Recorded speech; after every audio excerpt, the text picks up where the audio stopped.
السلام عليكم ورحمة الله وبركاته. حبايبنا ازيكم عاملين ايه؟ يا رب دايما تكونوا بخير وصحة وعافية وسلام. طبتم وطاب ممشاكم وتبوأتم من الجنة مقعدا.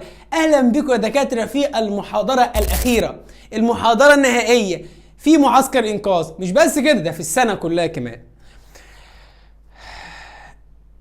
ان شاء الله المحاضرة بتاعتنا هتمشي على النحو التاني. هنشرح الباراجراف وايه التغيرات اللي حصلت في الباراجراف مؤخرا من قبل الوزاره. طب هل هو زي ما هو السي مقدمه وموضوع وخاتمه وبنكتب 180 كلمه و250 كلمه والكلام ده كله، ولا اتغير؟ ده هنشوفه مع بعض دلوقتي في المحاضره دي. خلاص يلا بنبدا. اللهم علمنا بما ينفعنا وانفعنا بما علمتنا وزدنا بك علما. اللهم بارك لنا في وقتنا هذا. اللهم امين اللهم امين يا رب العالمين. بصوا يا شباب، اول حاجه عايزك تعرفها معايا وتركز قوي في المحاضره ديت، ان الباراجراف عندنا بكام درجه؟ بخمس درجات. كام درجه؟ 5 درجات. فعايزهم متداخل الامتحان هم في جيبك. تمام. النهارده والله هتلاقي اسهل حاجه في المنهج. انا كنت سايبه لاخر محاضره علشان هو فعلا حرفيا سهل جدا. تمام، وانت اللي هتحكم بعد الفيديو ده. تمام. يبقى اول حاجه الباراجراف من كام درجه؟ من 5 درجات. طيب اول حاجه سؤاله ازاي بيجي في الامتحان يا مستر؟ قال لك بص يا مستر، اول حاجه لازم تعرفها ان الوزاره عدلت السؤال ده. ازاي؟ كل سنه بتعدل. كل سنه بتعدل بالامتحان. زمان كان في حاجه عندي اسمها الاساي. يعني ايه الاساي يا مستر؟ قال لك كان عباره عن مقدمه وموضوع وخاتمه. قال لك ما فيش حاجه اسمها كده. ومستشار الماده قال لك مفيش حاجه اسمها الكلام ده. امال ايه يا عم في ايه؟ قال لك احنا عندنا الباراجراف هيبقى فقرات. مش فاهم؟ يعني هيسالك يا في المقدمه يا في الخاتمه. هيقول لك اكتب مقدمه في 6 سطور، اكتب خاتمه في 6 سطور. ايه ده يا مستر؟ يعني مفيش حاجه اسمها اساي بقى؟ لا، ما عادش في الكلام ده، بقت باراجراف فقرات. اول حاجه، طب مستر بالراحه كده، اول سؤال بيجي ازاي؟ هم نمطين في الاسئله. اول نمط رايت ان انتروداكتوري، اكتب مقدمه باراجراف اوف 6 لاين، 6 سطور. اقرا السؤال لغايه الاخر، خلي بالك. فور ذا فولوينج، عن مثلا الريدنج، عن مثلا بوليوشن التلوث، عن هيلث الصحه، عن سبورت الرياضه، وانت ماشي. حلو، يبقى هو قال لك اكتب ايه؟ مقدمه. خلي بالك ممكن يقول لك كده كمان شويه هناخد الكونكلوجن، خاتمه. في كام سطر؟ في 6 سطور. الاول كده انا عندي نوعين من الطلبه. خلي بالك مش واحده واحده. كام نوع؟ نوعين من الطلبه. اول نوع عنده مجموعه كلمات والى حد ما بيعرف يكون جمله. والنوع الثاني من الطلبه ميح، ضعيف في اللغه، فما عندوش محصله كلمات كبيره عشان يعرف يكون جمل. فاحنا عندنا، طب انا يا مستر هتعامل مع ده ولا مع ده؟ هتعامل مع الاثنين. الاول هبدا افهمك يعني ايه باراجراف، فالاثنين هيسمعوني، بس كلامي هيكون موجه اكتر للطلبه الاولانيه اللي هم بيبقى عندهم محصله كلمات بس عايزين يفهموا الباراجراف عشان يعرفوا يكتبوا. تمام. النوع الثاني ده في اخر المقدمه ليهم جزء في الاخر مخصص ليهم، وفي اخر الخاتمه برضه لهم جزء مخصص لهم. ففي الحالتين انا عايز سواء كنت من النوع ده او من النوع ده هتجيب ال5 درجات في جيبك ان شاء الله رب العالمين. طيب الاول كده يا مستر عاوز اعرف يعني ايه انتروداكتوري او انترودكشن، مقدمه. قال لك انت بتكتب كده عشوائي؟ قال لك لا. 6 سطور من دماغك؟ لا. اول حاجه انا عندي حاجه اسمها، اول حاجه نبدا بيها حاجه اسمها الهوك. ايه الهوك ده؟ انا سمعته قبل كده بس مش عارف يعني ايه. الهوك ده يا صديقي جمله بتشد انتباه القارئ، بتشد انتباه مين؟ المصحح اللي هو بيعلمك في الامتحان. جمله كده تخليه عنده شغف انه يقرا الموضوع. احنا مش عايزينه يقراه اصلا، بس يعني جمله بتشده. خلاص.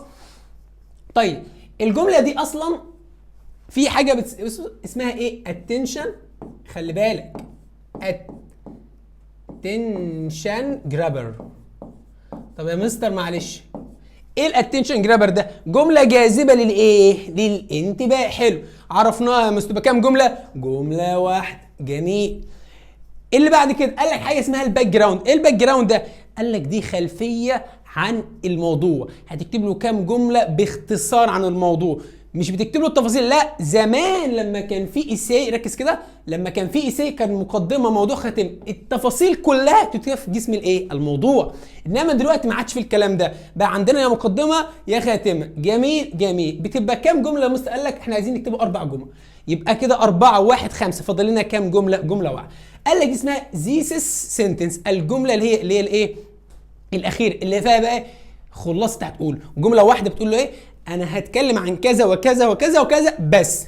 يبقى انت كتبت له مقدمه عن الموضوع. خلي بالك لازم الخمس 6 جمل بيتكلموا حوالين حاجه واحده بس.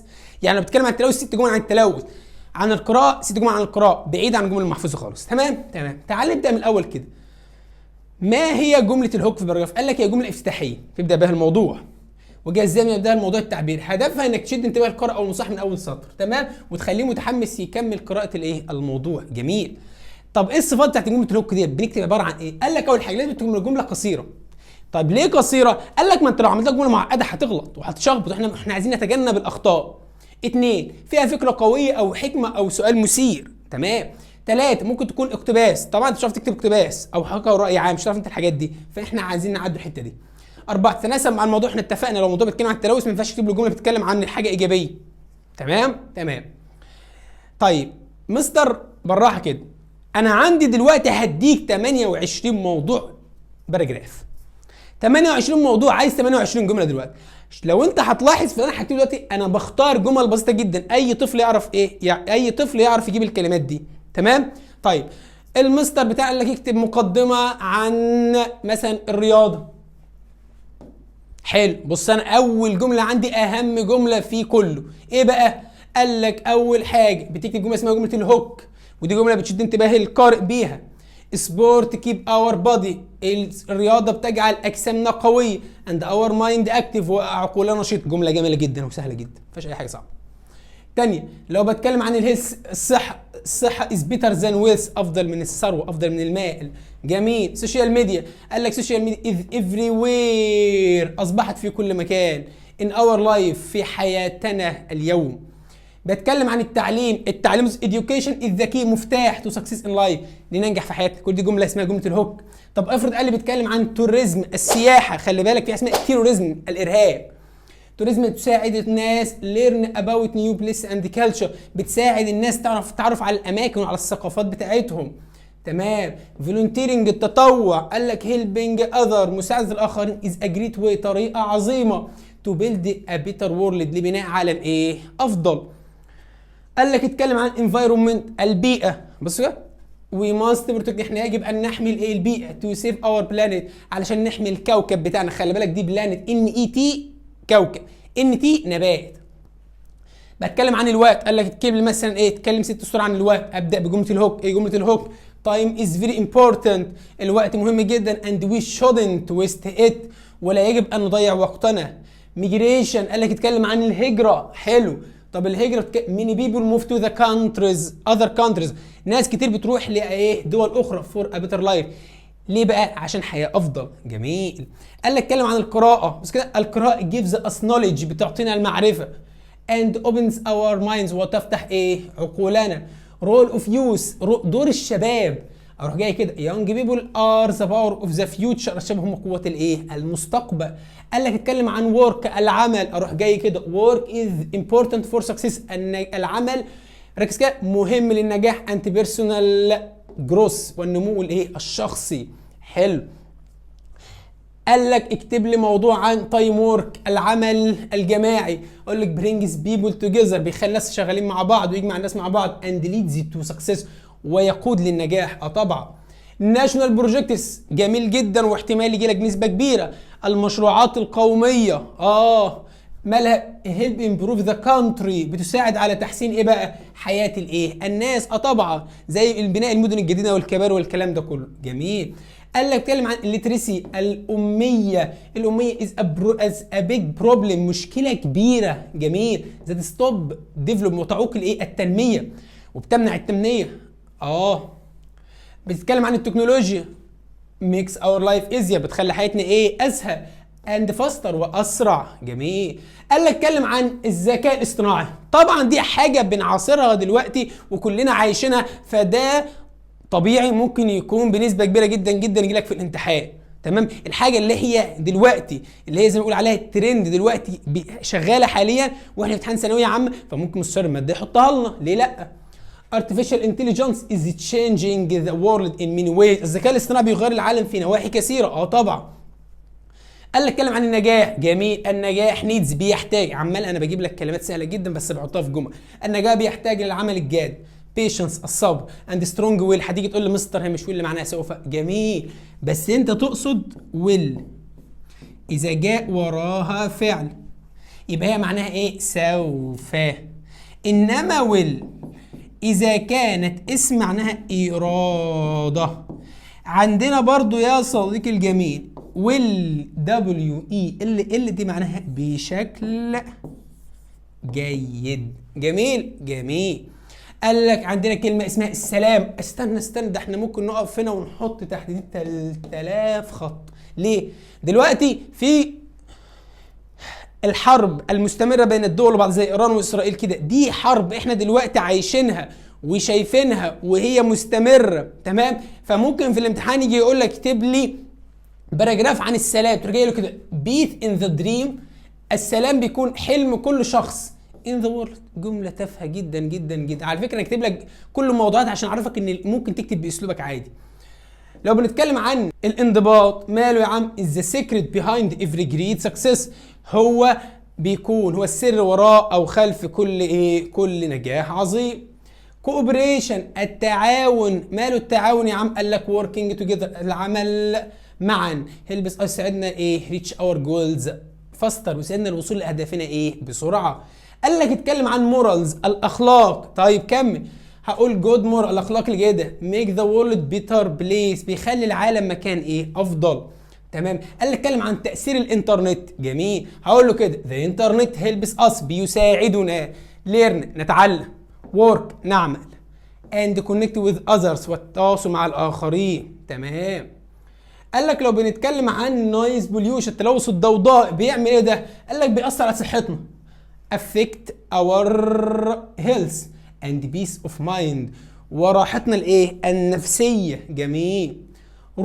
rule of the woman، لو بنتكلم عن دور النساء. طبعا انا ليه حطيت الموضوع ده؟ لان احنا عندنا في منهج ثالثه ثانوي في الوحده الثانيه والثالثه ذكر لنا كذا نموذج للنساء، نماذج مشرفة، زي مثلا الدكتورة تهاني عامر وياسمين يحيى مصطفى، ودي كلها كانت امثله علينا في المنهج عن النساء. فاقول لك اهو وومن بلاي، النساء بتلعب دور مهم في بناء الاسره والمجتمع. لو بتكلم عن حب الوطن هقول لك loving our country، حب الوطن بيعني working hard to make it better، العمل بجد عشان نخليه افضل. كمل. قال لك اتكلم عن تايم مانجمنت، اداره الوقت. من شويه قلت اتكلم عن الوقت، انما عليه في منهج ثالثه ثانوي عام في الوحده الثالثه تقريبا او الرابعه عندها اسمها تايم مانجمنت، اداره الوقت. فلازم نحط برضو موضوع عنه احتمال يجي. تايم از فيري امبورتنت، الوقت مهم جدا and we must use it well، ويجب ان نستخدمه بشكل جيد.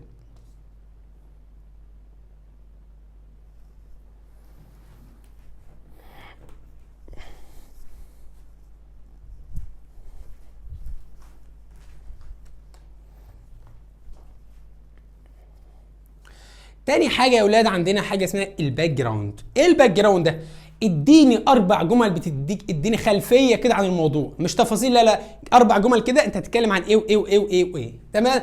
قال لك الباك جراوند. طب ايه الباك جراوند؟ قال لك ممكن يبقى جمله او اكثر، بس احنا قلنا عايزين كام جمله يا شباب؟ عايزين 4 جمل. شرح عام وبسيط مش مفصل، خلي بالك يفهمنا الموضوع موضوع كامل، وبعد كده بقى بندخل على الموضوع اللي هو مش طالبه مننا اصلا. تمام. طب ركز كده، في طلبه بتعرف تكتب لكنها ما عندهاش افكار في دماغها تكتب. ما عندها مثلا طالب حافظ 10000 كلمه لكن ما بيجيش في دماغه جمل يكتب موضوع باراجراف. طيب ده حله ايه بقى؟ حله ان انا محتاج واحد يديني افكار، وبناء على الافكار دي يا عمنا ان انا هبدا بقى اكون جمل من دماغي، جمل بسيطه، كلمات بسيطه، يلعب ويجري ويحسن ويطور ويوجه، كلمات عاديه جدا. طيب في 4 اسئله او 4 افكار هتحطهم تكتبهم قدامك كده او قدام الورقه بتاعتك. تمام. تكتبهم في الورقه في المسوده وتطلع منهم جمل بالانجليزي. اول سؤال، ايه الاسئله دي يا مستر؟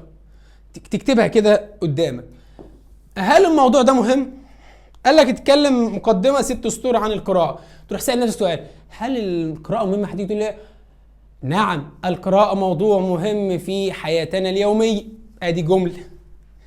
سأل نفسك السؤال سين 2، فين بنشوف القراءه دي فين؟ في كل مكان. ماشي في الشارع واحد بيقرا، قاعد في البيت واحد بنقرا التلفزيون او بنقرا في الكتاب، او في المكتبه في المدرسه، او واحد بيقرا في الشارع جورنال.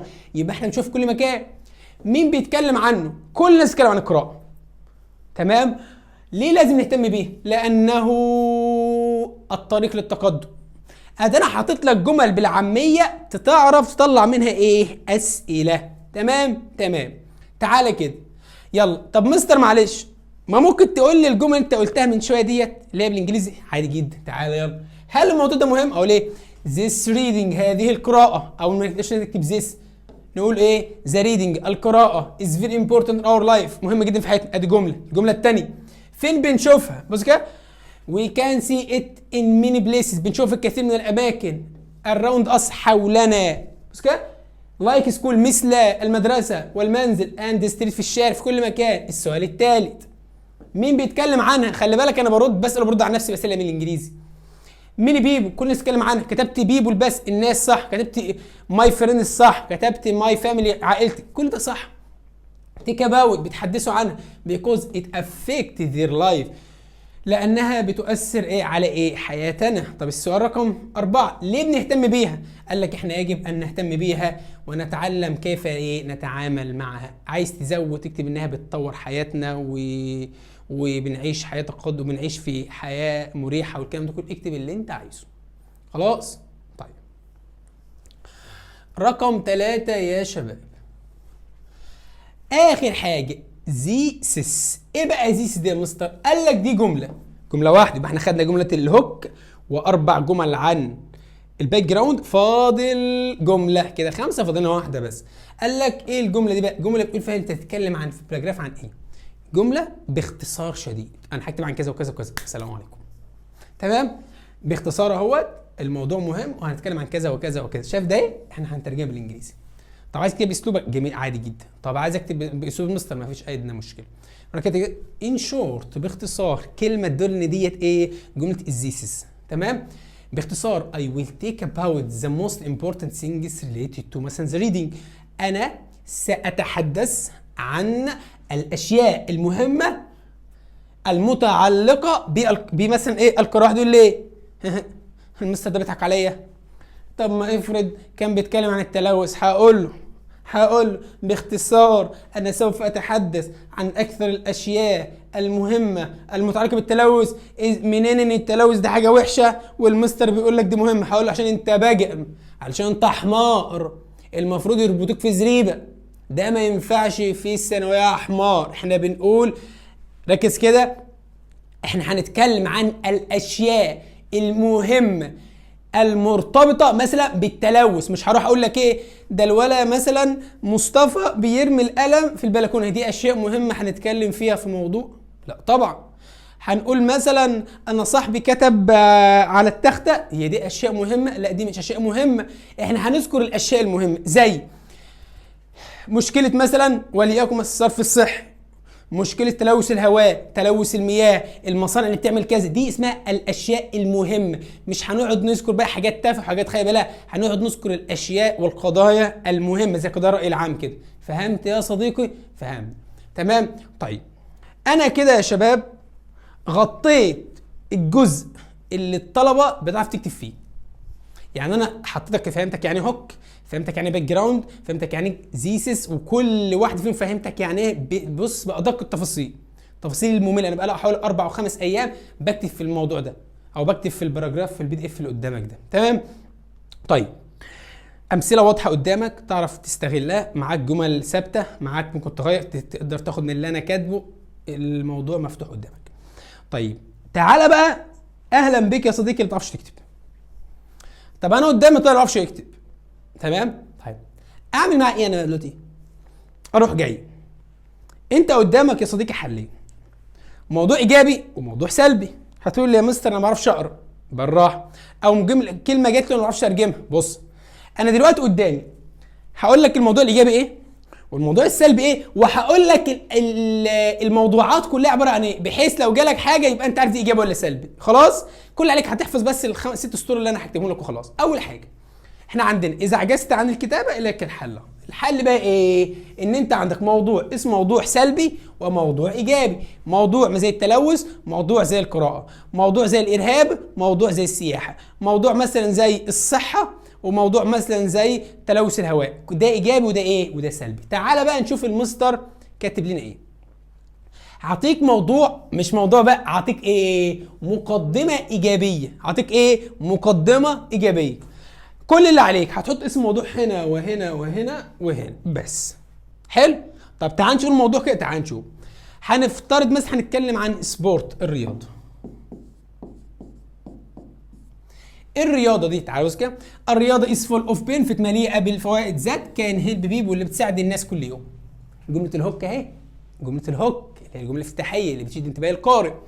This topic، هذا الموضوع اللي هو الموضوع اللي قدامي ده، is very important، مهم جدا، because we see it، لان احنا بنراه في حياتنا كل يوم. الرياضه في كل حاجه بنشوفها يوميا، في التلفزيون، بنشوفها في الشارع، بنشوفها في النوادي. many people، كثير من الناس بتتحدث عن الرياضه، ماشي في الشارع، اتنين قاعدين القهوه، الاهلي والزمالك وباريس سان جيرمان والريال مدريد والكلام، وقاعدين يتكلموا عن الرياضه. يبقى انا بشوف في كل مكان اتنين قاعدين القهوه، اتنين في الدرس عمالين بيتكلموا، اتنين اصحابي، حتى البنات بتسمع كوره دلوقتي. تمام.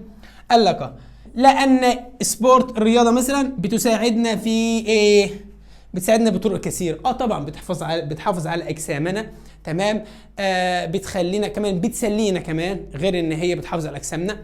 it makes our life، بتخلي حياتنا افضل. والله خلي بالك انا اخترت موضوع عشوائي، انا ما اعرفش ان مش كده عن الرياضه.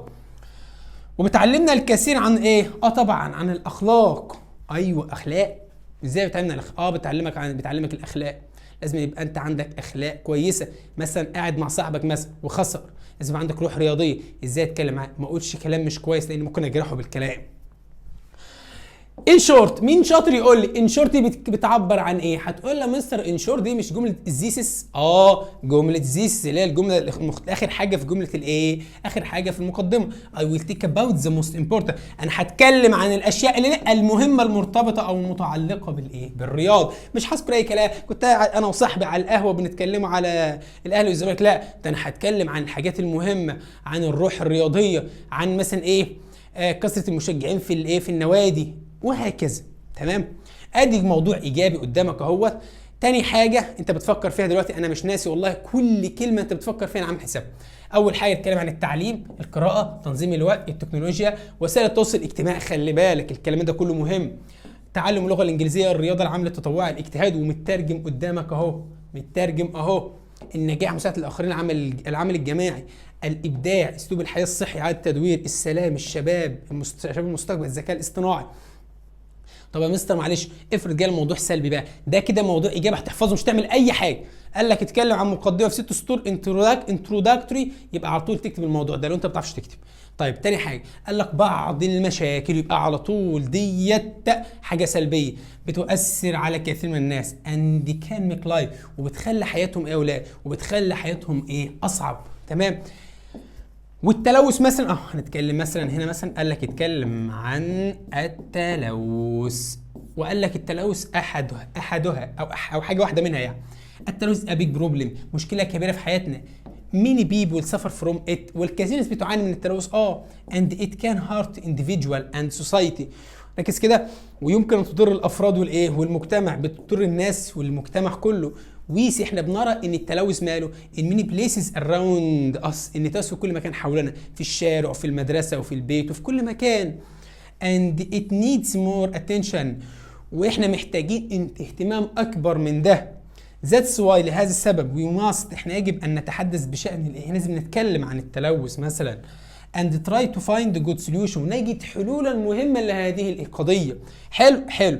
in short، مين شاطر يقول لي in short؟ يبقى انا بتكلم في جمله الايه؟ الزيسز، اللي هي الجمله الايه؟ جمله اللي هي الايه؟ المختصره. I will take about the most important things related to pollution، انا يجب ان اتحدث عن الموضوعات او الاشياء الاكثر اهميه المرتبطه بالتلوث. مش بقول التلوث مهم، خلي بالك افهم معنى الجمله كويس. حلو. طبعا انا دلوقتي ايه؟ كاتب لك الموضوعات السلبيه كلها تحت خالص. خلصنا المقدمه، عرفنا المقدمه عباره عن جمله الهوك، الباك جراوند، جمله الزيسس. تمام. وعرفنا ازاي نكتب باسلوبنا لو انا بعرف اكتب طالب شطور. وطب لو انا ضعيف شويه في الانجليزي، ما عنديش محصله كلمات كتيره، قلت لك تعمل ايه؟ عندك موضوعين تحفظهم صم، كل موضوع 6 جمل. خلاص. طب افرض يا مستر بقى عندي نمط تاني من الاسئله. ده اول نمط خدناه. تاني نمط، اكتب كده رايت تو كونكلوجن، اكتب نهايه، اكتب خاتمه. باراجراف اوف 6 لاين 6 سطور، ممكن يقول لك 7 ممكن يقول لك 5، انا ما اعرفش في الامتحان هيقول لك ايه. المهم تقرا الجمله كلها. حلو. قال لك الكونكلوجن في 4 حاجات لازم تخلي بالك منهم. ريستيت ذا انترودكشن، ريستيت ذا انترودكشن، ريستيت ذا انترودكشن او ريستيتمنت. بص كده، اعاده صياغ المقدمه. ايه ده يا مستر؟ هتجيب المقدمه تكتبها تاني بس هتلف فيها لفه كده. ازاي؟ قال لك هتكتب فيها تلخيص، تلخص انت كاتبه ده، اكتب الجمل مشي حالك. هتحط نصيحه، اي ادفايس، تمام. ماي ادفايس يو تو از تو، نصيحتي لك ان تكون كذا، خلي بالك. giving opinion، اعطاء الراي، تقول I believe، تقول I think in my opinion، تقول الكلام ده. خلي بالك بقى. restatement اعاده صياغه المقدمه، summarize تلخيص، advice نصيحه، giving opinion اعطاء الايه؟ اعطاء الراي. كل ده موجود في الايه؟ في الخاتمه. بس خلي بالك لازم وانت بتكتب الخاتمه لازم تبدا الجمله بالكلمه دي to sum up وتحط كوما وتكمل علشان تعرف المصحح ان دي خاتمه. خلي بالك مجرد كلمه هتعرف دي مقدمه ولا خاتمه. هو ايش عرف ان دي ان ديت مقدمه؟ هتقول لا يا مستر انا كاتب لك تو سم اب، ده بعرف ان ديت ايه؟ خاتمه. نسيتها، اكتب كلمه تانية all in all كوما واشتغل. حلو. يبقى في الخاتمه لازم اكتب تو سم اب او all in all. جميل جميل. مستر اكتب بقى باسلوبك غير كده، هي نفس المقدمه بالظبط بس هتكتب تو سم اب او all in all. طب انا يا مستر معلش ما بعرفش اكتب، تعالى بقى. او مثلا انت بتعرف تكتب برضه، تعالى خد جمل من دي. تعال نقرا كده واحده واحده. تو سم اب هنلخص الكلام بقى في ايه؟ مثلا هو بيقول لك خاتمه ايجابيه، هنتكلم مثلا عن سبورت زي اللي فوق. الرياضه is very important، مهمه جدا and full of benefit، ومليئه بالايه؟ بالفوائد. حلو. الرياضه بتساعدنا في اشياء كثيره and makes our life better، بتخلي حياتنا احسن. I believe، انا اعتقد، رايي اهو، انا اعتقد that we should، احنا يجب ان نفكر كثيرا بشان الرياضه and try to use it in the right way، وان احنا نفكر فيها اكثر ونستخدمها بالطريقه الايه؟ الصحيحه، ما نستخدمهاش بالطريقه السلبيه. from my point of view، من وجهه نظري. يبقى انا بتكلم في ايه يا اولاد؟ في راي. مش قلت لك من شويه giving opinion، ادي رايك. من وجهه نظري it can really change، انها بتغير حياه ايه؟ ناس كثير. الناس اللي بتشرب سجاير مثلا، او مثلا بتبقى مدمنه، اول حاجه بتعملها الرياضه، فبتغير ايه؟ فبتغير حياتها الاحسن طبعا، فور ذا بيتر، للافضل. ماي ادفايس، نصيحتي هي ان احنا نركز على الايه؟ الرياضه and take it seriously، بنركز على هذا الموضوع. وايه كمان؟ وبنتعامل معاه بايه يا اولاد؟ بجديه. if we do that، لو احنا عملنا ده we will build a better future، احنا سنبني مستقبل افضل لايه؟ للاخرين ولانفسنا. خلاص. الموضوع ده جميل لكل الطلبه، سواء بتعرف تكتب اقتبس منه حاجات، ما بتعرفش تكتب خده زي ما هو كوبي بيست كده، احفظه واوعى تروح تبرشمه. اللهم بلغت، اللهم فشل، من غشنا فليس منا. ده حديث عن النبي صلى الله عليه وسلم. ما ينفعش يا اولاد نغش في الامتحان، ان الله لا يصلح عن المفسدين. اوعى تخلي الشيطان يلعب بيك وتروح تاخد تبرشمه او حاجه. والله والله والله ما هتنفع في الدنيا ولا في الاخره، هتشيل ذنوب في الدنيا وهتشيل ذنوب في الاخره. تمام. ان الله لا يصلح عمل المفسدين. الجمله ديت او الايه ديت مريبه يا اولاد، والله والله الايه ديت مرعبه. ما تخليش الشيطان يدخل لك من باب الغش. ان الله لا يصلح عمل ايه؟ المفسدين. خلاص. طيب ادي يا اولاد، ادي الحاجات الايجابيه: التعليم، القراءه، تنظيم الوقت، التكنولوجيا، وسائل التواصل الاجتماعي، والترجمه موجوده قدامك اهي.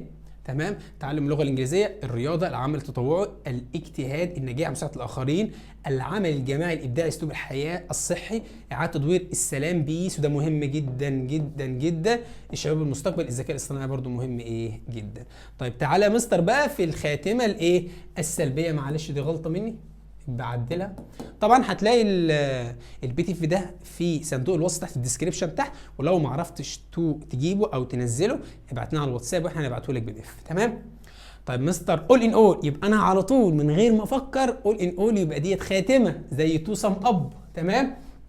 بشكل عام ان هنتكلم مثلا عن التلوث بوليوشن.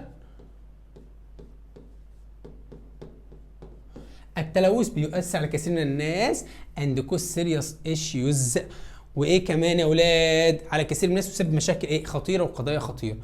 هارمز بيأثر ايه او بيؤذي صحتنا and make life more difficult، بيخلي حياتنا صعبه جدا. طب كمل كده for everyone، لكل شخص. we should not ignore، احنا لا يجب ان نتجاهل التلوث or pretend او نتظاهر عدم وجود التلوث. مثلا حد يقدر ينكر وجود التلوث؟ لا طبعا. طب كمل it's important to work together، وايه كمان؟ ومن المهم ان نعمل مع بعض. بس كده ليه بقى؟ to find good solution، نلاقي حلول. ما احنا لو اشتركنا مع بعض ووقفنا مع بعض وفي ظهر بعض هنلاقي حلول. ماي ادفايس، نصيحتي. يبقى انت عارف ليه انا قلت نصيحتي؟ لان انت قلت لي من شويه في الكونكلوجن لازم نعمل ايه؟ giving opinion، اعطاء راي. ادفايس، نصيحه. سمرايز، تلخيص. تمام. طيب كمل كده to be aware، علشان نكون على علم بالايه بروبلم، بالمشاكل and help spreading، ونساعد في ايه يا اولاد؟ في نشر الوعي. في ناس كتير مش عارفه. انت متعلم، يبقى ايه؟ خير الناس انفعهم للايه؟ للناس. تمام. وكل الخير داعيا. if we all do our parts، لو كل واحد قام مننا بجزء معين we can reduce، هنقلل التأثيرات السلبية والسيئة and improve our life، وهنحسن حياتنا كمان، هنطورها. خلاص. وادي الموضوعات السلبية، انا كده عملت اللي عليا. والله عملت عليا بزيادة قوي. انا قعدت حوالي 5 ايام اقعد احضر في الباراجراف ده. التلوث بوليوشن حاجة سلبية.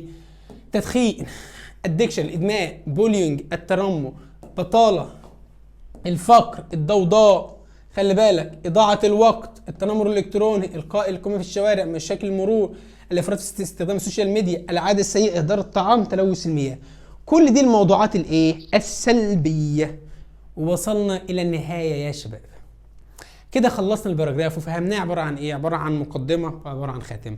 المقدمة عرفنا فيها عبارة عن جملة الهوك وجملة الباك جراوند وجملة الزيسس. وخدنا في الخاتمه هي عباره عن شويه حاجات، ان احنا بنبدا الجمله بتاعتي بتو سم اب او اول ان اول، وفيها giving an opinion، وفيها كمان summarize تلخيص، وفيها كمان يا ولاد restate the introduction، اعاده صياغه الايه؟ اعاده صياغه المقدمه، وفيها كمان advice النصيحه. تمام. وعرفنا بالنسبه للطلبه ما تعرفش تكتبها، عملت لها 4 موضوعات، وكتبت لها الموضوعات الايجابيه والموضوعات السلبيه بحيث ما يكونش عندها اي حجه. الايام اللي فاضله ديت، لو كان النهارده اخر يوم بتسمعني او فاضل يومين على الامتحان او خلصت امتحان الفيزياء او التاريخ، فانت دلوقتي داخل على امتحان جديد، داخل على بدايه جديده. انسى اللي عدى. تمام. كده احنا خلصنا المحاضره. نلقاكم على خير في محاضره جديده. لا، المره دي مفيش محاضرات جديده. نسأل الله عز وجل أن يوفقكم لما يحبه ويرضاه. وأسأل الله التوفيق لكم كلكم، لكل الطلبة، كل طلبة الثانوية العامة في كل المواد. واعلم يا صديقي إن أنت في الدنيا ديت اختبارات. الثانوية العامة مش نهاية المطاف، دي رحلة من ضمن رحلات الحياة، دي محطة من ضمن المحطات، وديت يعني أخف محطة هتقابلك فيها هي الثانوية العامة. وخلي دايما عندك يقين في الله عز وجل، وثقة بالله عز وجل، وثقة في نفسك، والإيمان بالقضاء والقدر. السنة ديت اتعلمنا فيها حاجات كتير. أنا قبلكم اتعلمت فيها السعي، وليس الإنسان إلا ما سعى. اتعلمت فيها الإيمان بالقضاء والقدر. اتعلمت فيها أهم حاجة هتقابلك الرضا. اتعلمت فيها إن إحنا لازم يبقى عندنا قلب سليم، إلا من أتى الله بقلب سليم. انت لازم يبقى عندك حسن ظن في الله، فإن جزاء حسن الظن أن تنال منه ما ظننت. أنا عند حسن ظن عبدي بي، إن ظن بي خيرا فله الخير، وإن ظن بي سوءا فله مثل ما ظن. خلي بالك الدروس دي كلها أهم من أي حاجة. واوعى تنسى إن أنت الهدف الرئيسي اللي إحنا موجودين به على الأرض اللي هو رضا الله عز وجل. تمام. واوعى تفرط في عبادتك ايا كانت النتيجه بتاعه الثانويه العامه، اذا كانت مرضيه او لا، شئت ام ابيت هي بتعدي. تملي الخير فيما اختاره الله عز وجل. ركز ان ربنا بيختبر كل انسان، ممكن ربنا يكون عايز يوفيك الجزاء الاوفى اللي قال عليه في القران الكريم. فما تزعلش من اي حاجه، والله الثانويه ما نهايه العالم. ولو قعدت اجيب لك امثله كتير، المشكله انك عارف كل الكلام ده، تمام، لكن الشيطان بيدخل لك من كذا باب، تمام. فاوعى تنسى المره المليون، اوعى تنسى الهدف الاساسي في وجودك في هذه الدنيا، رضا الله عز وجل. خلاص، نلقاكم على خير. سبحانك اللهم وبحمدك، اشهد ان لا اله الا انت، استغفرك واتوب اليك. اشوفكم على خير، لئن لم نلتقي في جنة الفردوس. السلام عليكم ورحمة الله وبركاته.